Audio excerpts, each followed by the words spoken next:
वालेकुम dear student. आज हम एक एमडी केट का पेपर एक्सप्लेन कर रहे हैं। गैस पेपर के तौर पे कंसीडर कर सकते हैं, ये फर्स्ट ईयर का गैस पेपर है। तो अब हम इसको एक्सप्लेन करते हैं। इन इलास्टिक कोलिजन, एक कोलिजन के आपको पता है दो टाइप्स होते हैं, इलास्टिक और इन इलास्टिक। तो इन इलास्टिक कोलिजन जब होती है तो उसमें सिर्फ मोमेंटम कंजर्व होता है, इसलिए इसका ऑप्शन ए है।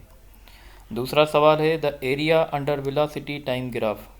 अब देखें, वेलोसिटी टाइम ग्राफ का अगर हम स्लोप लेते हैं तो एक्सेलरेशन मिलता है, अगर हम उसकी एरिया लेते हैं यानी मल्टीप्लाई करते हैं तो फिर डिस्प्लेसमेंट मिलता है, इसीलिए इसका जवाब बी होगा। तीसरा क्वेश्चन है the product of force and time. Force and time की जो प्रोडक्ट होती है हम उसको इम्पल्स कहेंगे, ठीक है। क्वेश्चन नंबर 4 है when a bullet is fired with gun the gun recoils due to.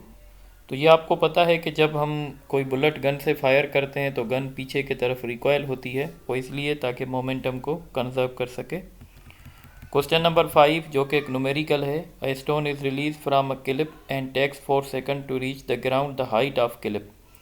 ये मैंने सॉल्यूशन यहाँ दिखा दी है। डाउनवर्ड मोशन कंसीडर करेंगे, इनिशियल वेलोसिटी 0, टाइम 4, जी का वैल्यू 10 और आपको एच फाइंड करना है।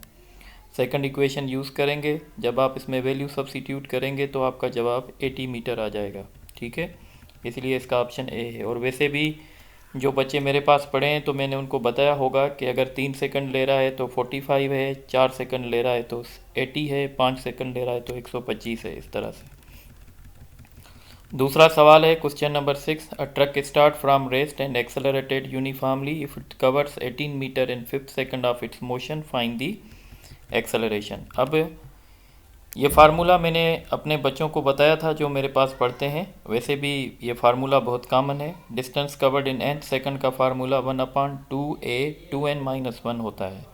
तो डिस्टेंस 18 हो रहा है और n 5 है, यहाँ पर सॉल्व करेंगे तो इसका जवाब 4 आ जाएगा, इसलिए इसका ऑप्शन मैंने बी रखा है।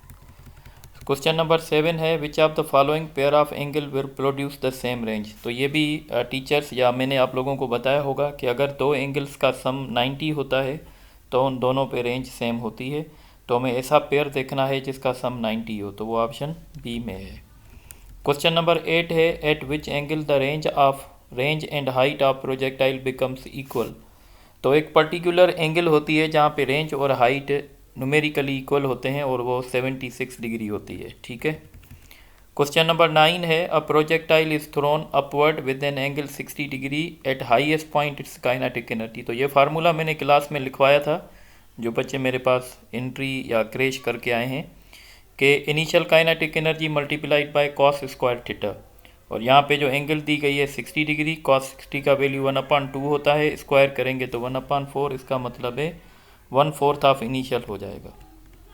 Question number 10 when a body performing uniform circular motion the which of the following remains constant. तो यूनिफॉर्म सर्कुलर मोशन में वेलोसिटी चेंज होती है डायरेक्शन की वजह से, मोमेंटम भी चेंज होता है डायरेक्शन की वजह से, तो सिर्फ काइनेटिक एनर्जी सेम रहती है। फिर question number 11 when body completes one cycle around a circular path it covers angular displacement of dash radian. ये फार्मूला मैंने बताया था कि बॉडी जो डिस्टेंस कवर करेगी एंगुलर डिस्प्लेसमेंट वो n मल्टीप्लाइड बाई 2 करेगी। n यहाँ नंबर ऑफ साइकिल्स को शो कर रहा है, नंबर ऑफ साइकिल्स 1 है और पाई का वैल्यू 3.14 है, तो ये 6.28 हो जाएगा, यानी इसका ऑप्शन ए होगा। क्वेश्चन नंबर 12 है 50 gram stone is tied to one end of 4 metre long string and whirled in horizontal circle with the speed of 20 metre पर second, find the tension in string. तो tension centripetal force के बराबर होगा और उसका formula mv²/r होता है। यहाँ r को हम लेंथ कंसीडर करेंगे और जब हम इसको सॉल्व करेंगे तो इसका जवाब 50 आ जाएगा। क्वेश्चन नंबर 13 है when displacement and force are in the same direction then the work done. तो ये हम पढ़ते हैं कि जब फोर्स और डिस्प्लेसमेंट का डायरेक्शन सेम होता है तो वर्क डन आपका पॉजिटिव होता है। Question number 14 A man holds 20 kilogram box at a point 5 metre above the ground, find the work done by man. तो ये मैंने बताया था आप लोगों को कि जब कोई भी आदमी किसी भी चीज़ को होल्ड करता है तो वर्क डन 0 होता है, तो इसलिए इसका ऑप्शन सी होगा। अभी हम क्वेश्चन नंबर 15 को देखेंगे। The velocity of body is doubled then its kinetic energy. अगर किसी भी बॉडी की वेलोसिटी डबल होगी तो kinetic energy directly proportional to v² है और अगर हम डबल का स्क्वायर करेंगे तो 4 टाइम, और 4 टाइम को हम क्वाड्रुपल कहते हैं। इसका मतलब है काइनेटिक एनर्जी 4 टाइम्स बढ़ जाएगी। क्वार्टर का मतलब 1/4 होता है। क्वेश्चन नंबर 16 है, 5 kilogram body is moving with the momentum of 20 kilogram metre पर second, find its kinetic energy. ये रिलेशन आपने पढ़ा होगा, काइनेटिक एनर्जी P²/2m है, ये डेटा है। अगर हम वैल्यू सब्सिट्यूट करेंगे तो इसका जवाब 40 आ जाएगा। Question number 70, 5 kg body is release from a height of 20 metre, find its potential energy after 1 second of fall. तो पोटेंशियल एनर्जी के लिए हमें चाहिए कि उसकी हाइट कितनी होगी, तो इसलिए हम उसकी फाइनल हाइट देखेंगे और 1 सेकंड में वो 5 मीटर नीचे आ जाएगा। या अगर आप यहाँ से कैलकुलेट करें तो उसने हाइट लॉस कर दी 5, अभी उसकी हाइट 15 मीटर है, तो पोटेंशियल एनर्जी मिलेगी mgHf। तो मास का वैल्यू रखेंगे 5, जी का वैल्यू रखेंगे 10 और hf रखेंगे 15, तो इसका जवाब 750 आ जाएगा।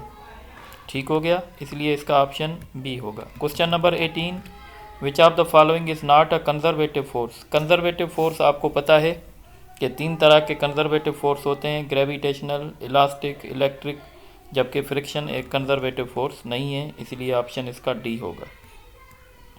क्वेश्चन नंबर 19 है, an elevator lifts 1000 Newton upward with a constant velocity of 20, find its average power. तो पावर का फार्मूला फोर्स इंटू वेलोसिटी है, यहाँ फोर्स 1000 है, वेलोसिटी 20 है, तो इसका जवाब 2000 यानी 20,000 होगा। दूसरा यानी 20,000 यानी ऑप्शन ए होगा। फिर क्वेश्चन नंबर 20 है, energy can not be measured in. Energy BTU में मेजर होती है, इलेक्ट्रॉन वोल्ट में, कैलोरी में, किलोवाट में हम नहीं कर सकते। किलोवाट पावर का यूनिट है, यहाँ पर अगर किलोवाट आवर होता तो वो हो सकता था। Those waves which do not require any medium for propagation. ऐसे वेव्स जिनको मीडियम की ज़रूरत नहीं होती है उनको इलेक्ट्रोमैग्नेटिक वेव्स कहते हैं, और जिनको मीडियम की ज़रूरत होती है उनको मैकेनिकल।